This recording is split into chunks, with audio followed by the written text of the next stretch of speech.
Oke, sekarang gue mau bahas ini, men. Ini adalah LED yang biasa di motor gitu ya. Ini entah namanya itu apa.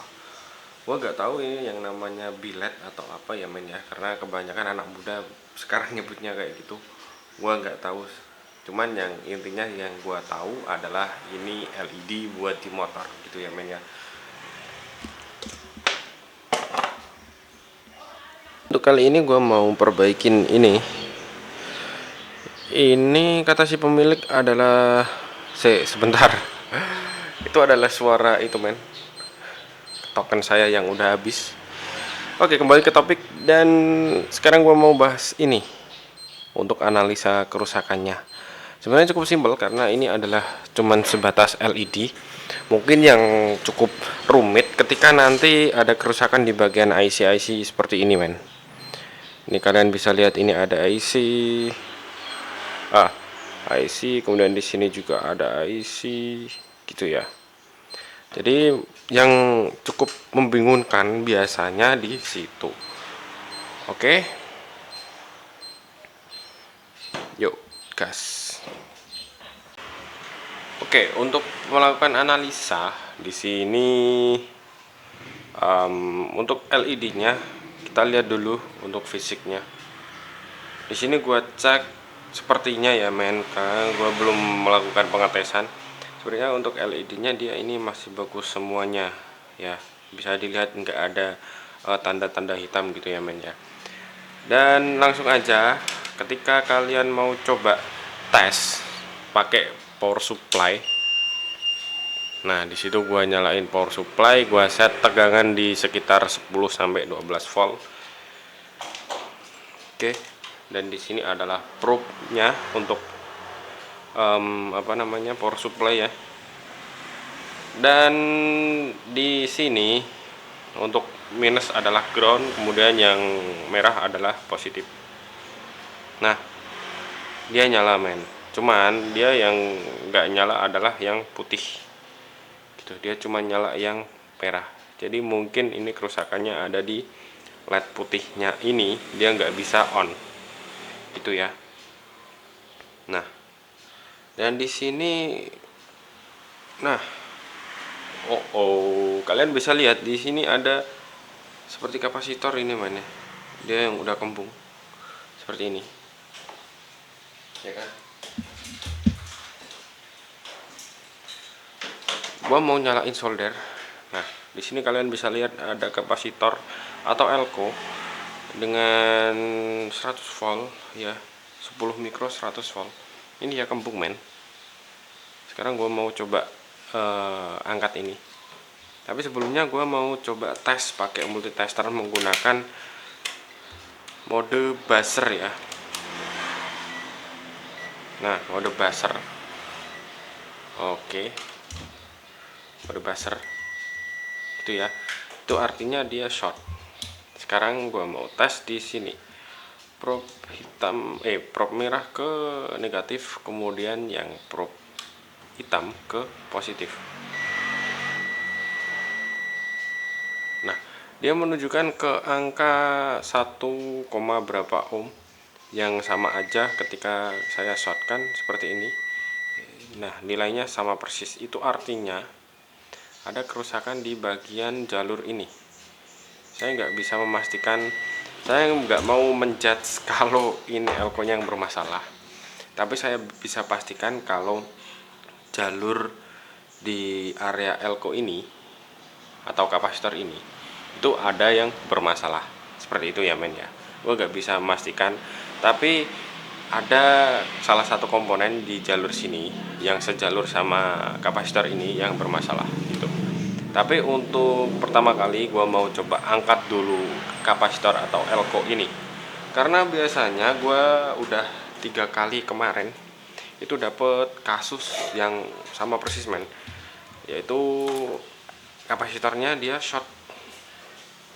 Jadi dia nggak bisa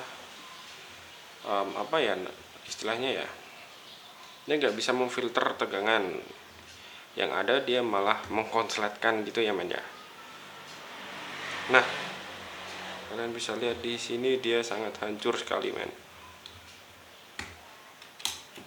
Oke, sekarang gua lepas karena fisiknya ini udah terlepas seperti ini. Ini memang udah rusak gitu ya, ini udah rusak. Sekarang gua mau coba tes di sini. Nah, dia udah nggak short, men. Kalian bisa lihat ketika saya gini kan dia short. Kemudian ketika saya kasih ke prop sini dia nggak short. Dan harusnya ini udah nggak ada yang short. Itu ya.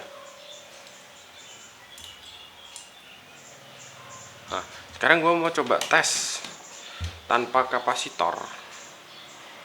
Tanpa kapasitor gue mau coba tes. Ternyata sama aja, men.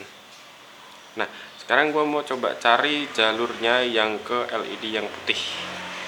Jadi jalur yang LED putih ini ada di mana, men? Sebentar, gue mau analisa dulu untuk jalurnya yang LED putih. Oke, jadi gue udah tahu jalurnya, men. Setelah gue analisa, jadi gue bisa berkesimpulan bahwa untuk jalur yang putih dia di kabel putih. Nah, gitu ya, dia udah on. Kemudian ketika gue sambungkan yang kuning, dia juga nyala kuning. Ini karena power supply gue yang nggak kuat gitu ya. Nah, gue kasih tegangan yang rendah biar ampernya nggak terlalu tinggi.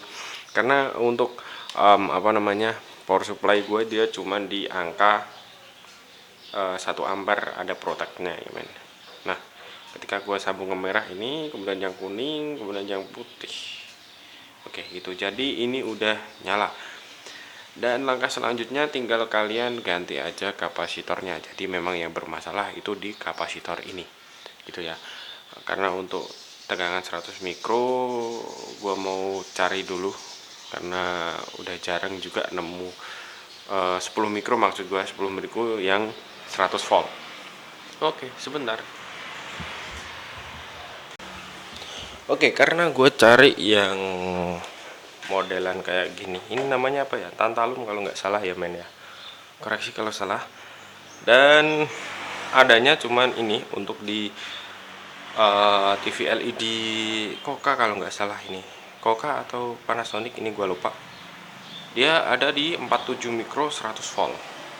Nah, dan mungkin dari kalian pertanyaannya adalah kenapa, bang, gua lu kasih 47 mikro padahal bawaannya itu kan 10 mikro 100 volt.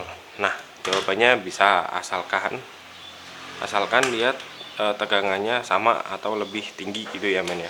Karena untuk antisipasi misalkan dia tegangannya tinggi, itu nggak langsung rusak gitu ya, men ya. Biar lebih aman aja. Karena di situ untuk jalurnya gua cek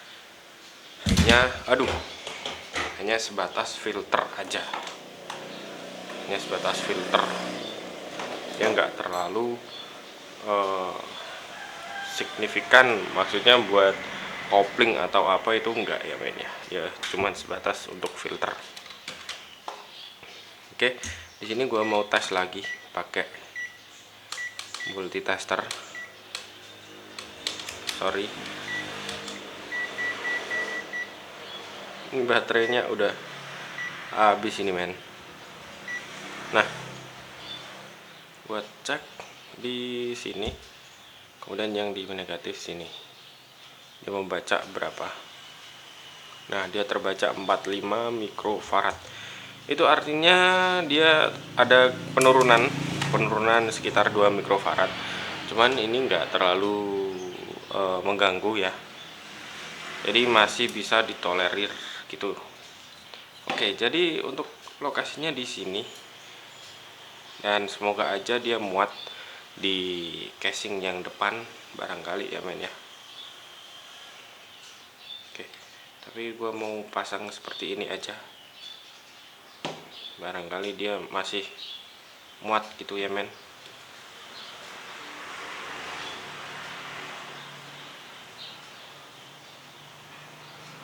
Enggak sih, enggak.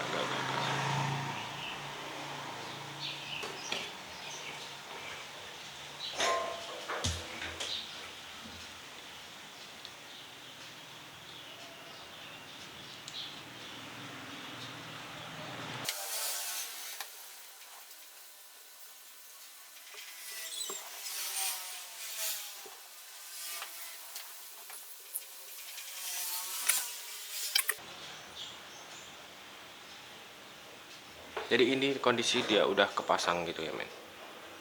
Nah, dia udah kepasang seperti ini. Dan sekarang gue mau coba tes lagi di sini, di negatif, kemudian dengan sisi positif. Nah, dia bisa nyala, kemudian yang kuning juga harus bisa nyala, kemudian yang merah juga dia harus bisa nyala seperti ini. Oke, misalkan gue shotkan seperti ini, dia harus nyala semua. Oke ya men ya, dia bisa nyala semua gitu. Oke, jadi untuk analisa kerusakan kali ini udah berhasil, tinggal kita balikan lagi. Jadi masalahnya memang cuman ada di kapasitor atau elko ini yang bermasalah. Oke, jadi gitu dulu untuk kasus kali ini. Semoga bisa bermanfaat bagi teman-teman pemula semuanya. Dan misalkan kalian mau belajar tentang perbaikan lagi, silahkan kunjungi channel gua ya men ya. Oke.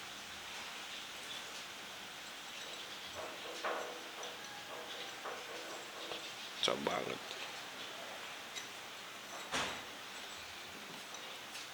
Nah, di sini. Jadi kalian jangan menyepelekan ini ya men ya. Setelah kalian melakukan perbaikan, alangkah baiknya kasih pasta. Nah, di sini adalah pasta untuk heatsink. Tujuannya apa? Biar dia panasnya bisa merambat dengan cepat.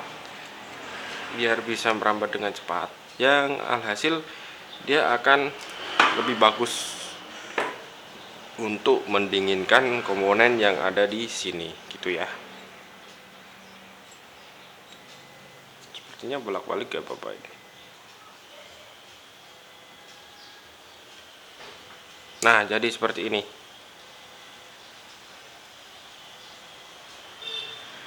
Oke. Ini ya. Jadi dia udah clear.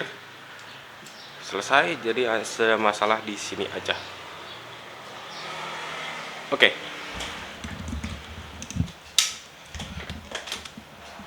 Begitu dulu untuk kasus analisa perbaikan dari lampu motor ini ya men ya. Jadi untuk kalian yang mau belajar lagi silahkan kunjungi channel gua, karena gua juga ingin sharing ke kalian bahwa elektronik itu mengasihkan gitu ya men ya. Bye bye.